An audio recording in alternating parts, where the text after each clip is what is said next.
Guys, after 10 years in the making, Barbell's new athletic fit jeans are finally here. The fabric is new, the features are innovative, and with feedback from hundreds of elite athletes and thousands of customers, these jeans are better than ever. Friday, April 7th is the launch date, and they will sell out. So text the word Barbell to number 48281. That's going to put you on the wait list so you can be sure that you will get a pair before they're gone. Is Nate Diaz playing hard to get?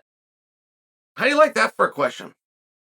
Nate Diaz is so incredibly sought after.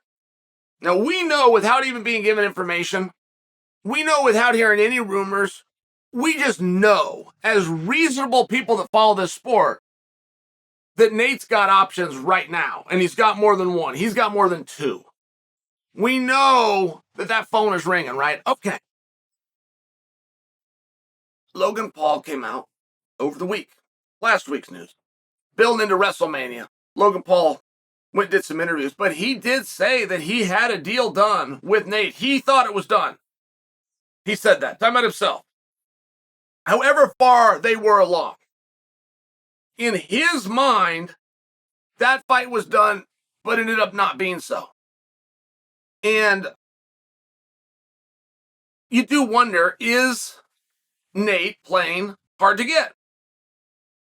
When Nate has so many options, guys, you remember the rumor that we all believed to be true? It was never fully confirmed by Nate, but we did believe it to be true, that he was even starting his own promotion. I remember Brett Okamoto tweeted out that Nate Diaz was going to be, or was expected to be applying for a promoter's license within the coming week. And I personally assumed that was in California, but I was hearing some of these rumblings. If you asked me to predict what Nate was going to do, I would have told you that he's the leading candidate to fight Conor McGregor when Conor returns. And all of a sudden, out of nowhere, came the Chandler and the Ultimate Fighter. Now we're in a different direction. But then there was also talk of Nate, Japan, and Floyd Mayweather. So I don't know where we're at with the Floyd experiment. Like, Nate versus Floyd, as silly as that is, it's got a massive tie-in. It's got a massive tie-in with Conor McGregor, and just, there is something about that. But then Floyd had gone over and took on Chambers in the UK, and everybody involved in that lost their shirt. 20,000 seat venue, 2,000 people show up. Most of those tickets go right. It was a disaster. And I mean, it's no different than any principal entertainer.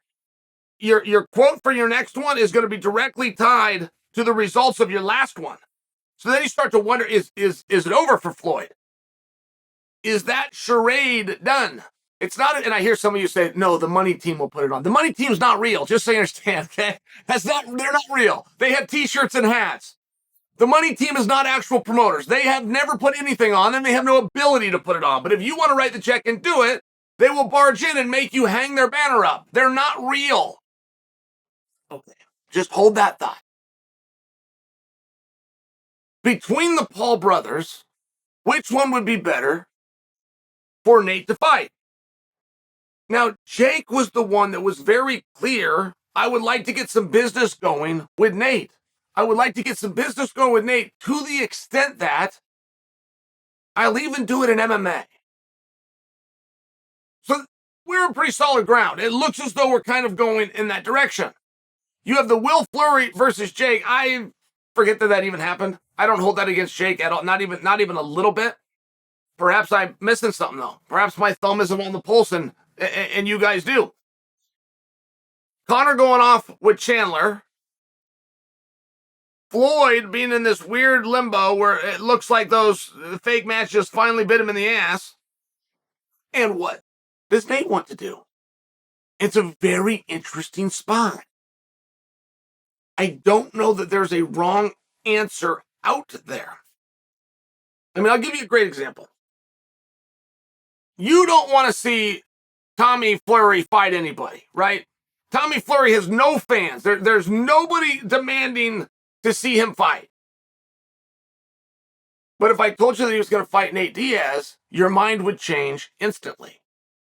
It's very different. And there's a big opportunity there. right? For Nate to go in there with Jake when Jake is coming off a loss, it's